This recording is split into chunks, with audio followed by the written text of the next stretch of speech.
Across all African communities, spirituality is at the core of their existence. It permeates every aspect of life and is held to be the source of all occurrences and experiences. All things in creation are deemed to be sacred as they contain the essence of the Supreme Creator. So what does African spirituality entail?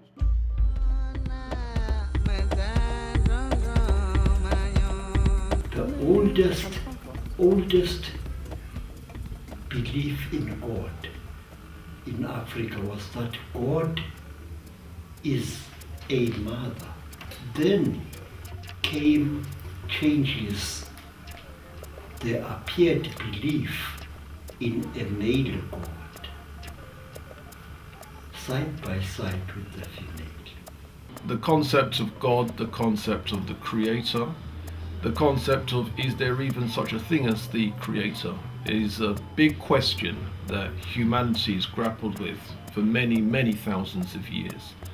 Because Africa is the place where the human race originated, Africa would also be the place where the very first discussions about what or what is God, goddess, creation, was there ever such a thing? That would be the first place where that discourse would happen. Now, the scholar that's advanced the discussion was Professor Charles S. Finch, who is a medical doctor, but he's also wrote something called Echoes of the Old Darkland. And in that book, he spells out his theory that when we're looking at the origin, evolution of the concept, it wasn't originally God, it was goddesses. And these goddesses were not based on women, they were based on animal types. Some people call them zoo types, right? And you had images such as the pregnant hippopotamus, large and impressive, and pregnant because she's about to give birth. And this idea of being about to give birth is creation of new life. Their mother was the creatress before there was belief in a male creator. That is what the stories say. Before there was a father God, there first came a mother God who gave birth to the father God. According to Dr. Finch, other images of the Creator came from nature. The moon became important because the lunar cycle of 29.5 days is connected to the woman's menstrual cycle, which is also of the same length. So the moon was associated to be female. So essentially the elemental powers of night and darkness, sun and moon, these became important as well. Then you've got the tree being an important symbol, because the tree with its fruit, the tree as a symbol of protection, this is now sustenance and so on. Again, this was associated with the goddess. Now at a later date, we get the evolution of male deities. And this is when humanity rose to a position where people understood that males and females were important, just as important in the whole concept of reproduction. We know that God is the one who gives food to all that exists in the universe. So in this sense, we call him generally Papa Bon Dieu, meaning Papa God, Papa Almighty God. However, when things go bad for us and we are in problems and things of that sort, we know that who we call is Bon Dieu Maman Moi. That means God who is my mother. So in fact, this is the way approach of the voodoo. People toward that Almighty, that we know, that we believe is a feminine figure. Because in our vision, life can only come from a woman. God for us, the image we have of God, is one of a woman. I can't view all creation as reflection of God. Our creation story starts by saying God created a thing, singular, a thing, not things. This is another way of saying that God willed and became. In the becoming mode, he assumed energy. So you have wisdom, God, and energy. Of course, matter is congealed energy. So human being is matter and divine spirit. The body is the matter, and all created things disintegrate. But the divine aspect of man lives on forever. It's immortal. When we say Asasia, we are acknowledging the bounty of God. The earth gives us trees, vegetables, shelter, and everything else we need. So when you call Asasia, we are acknowledging the bountifulness of the divine, not a separate spirit living anywhere. When we call upon the trees give us seeds, food, and shelter. So again, it's acknowledging the bountifulness of God. We call on the river, we get fish from the river. We get water from the river to wash and drink. Again, it's a manifestation of God, which we are acknowledging. So the Akan prayer, all his activities, is a prayer to God. Our world is not a one-fold way of looking at the spirit world. And that's why we have many, many different spirits. And each one of these spirits have a specific function. And so we don't have a one box fits all. Each spirit comes in and plays a particular function in your life that is not like the other spirit involvement in your life. And so that the nature spirit function is to basically help you through the different crossroads in your life, to help you unstuck yourself and to help you expand in such a way that you can embrace what lies ahead of you. And the fire spirit role is to basically help you be inspired. And we all know without inspiration, nothing works in this world. And so when the fire spirit shows up in your life and ignites your whole life, that we call it that I am on fire, that fire is not to be used in a destructive way, but that it is to be used in a way that enables it to help you connect to your spirit and to connect to all the different spirits out there, so you can have more alliances in being able to achieve your purpose and so forth. A natureza, para nós do candomblé, todo mundo cultua a natureza.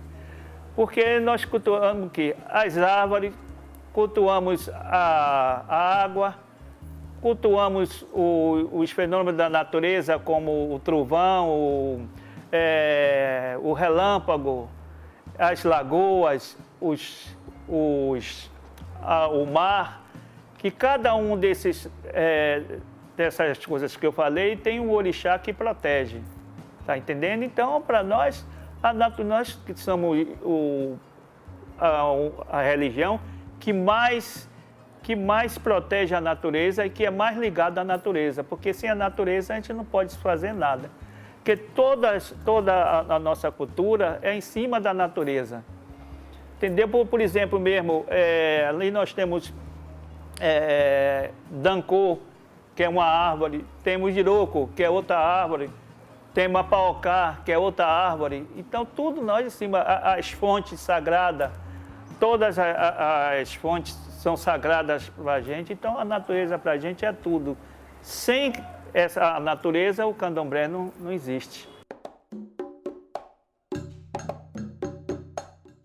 A big part of our tradition is what the West call deities or gods, what the Akans call Obusum, and the Yorubas call Orisha, and the Voodoo of Haiti called Lowa, and the people in ancient Kemet call Neteru. And what they're talking about is the forces of nature, what we call in this society laws of physics. What we're calling our deities or our forces of nature are powers that exist in nature and in all the plants and elements and animals of nature. But these forces also exist in each human being. They also exist in the greater cosmos. They also exist in every cell in the human body. They also exist in each organ in the human body. They also exist as a process in each system in the human body. We have the respiratory system. We have the blood system. We have the lymphatic system. We have the digestive system. These are systems in the body that works according to certain rules and principles that have certain powers. And these systems, the respiratory system and the digestive system, they all interact with each other. In the Voodoo Pantheon, we have what we call Lwa, Oluwa. They are spiritual masters. They are our teachers. There are vast categories of Lwa.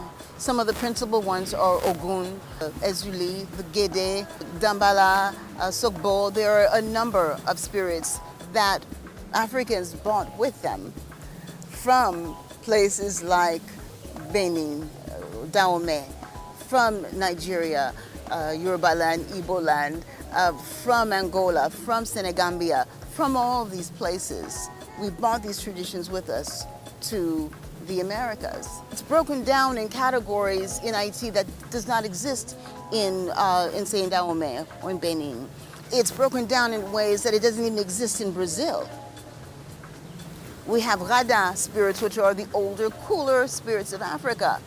But we also have the petro spirits, and the petro spirits and energies were born here in the Americas. They were born here because, again, part of our work is this act of remembrance. It's this act of remembrance. It is also about maintaining space and territory. If we're constantly being cut down, if we're constantly being killed, if we're constantly being tortured, we are not in a position to serve as the instruments of the Lwa. So our understanding of nature and how nature works allow us to create these things we call deities and orishas. But these things are concepts, ideas, and principles that cause certain forces in nature to animate. Through studying our religion, we see how these things animate in nature.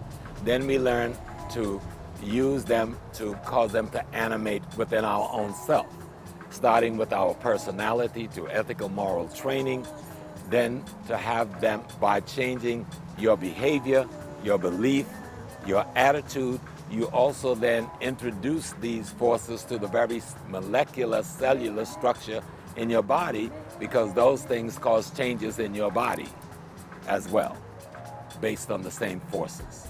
So that's what deities are, and that's what forces of nature is. The Lwa, the Orisha, Inkisi, Vondu, all of the names that we call our spirits by, all of the manifestations of God, teach us to be our own masters. Our own masters.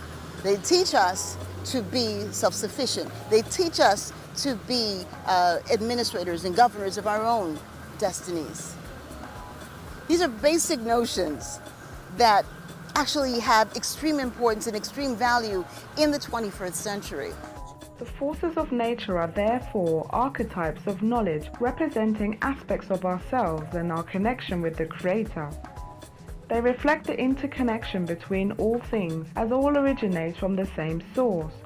Ultimately, they remind us of our inherent power, and by studying them in more depth, we learn how to manifest our God consciousness to attain our divine purpose on earth.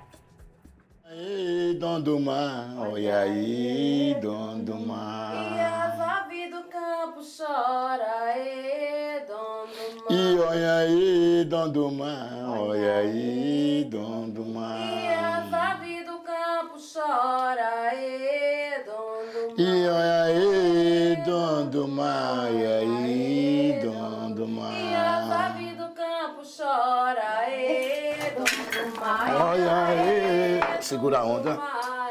Segura a onda. E a Segura a onda. chora,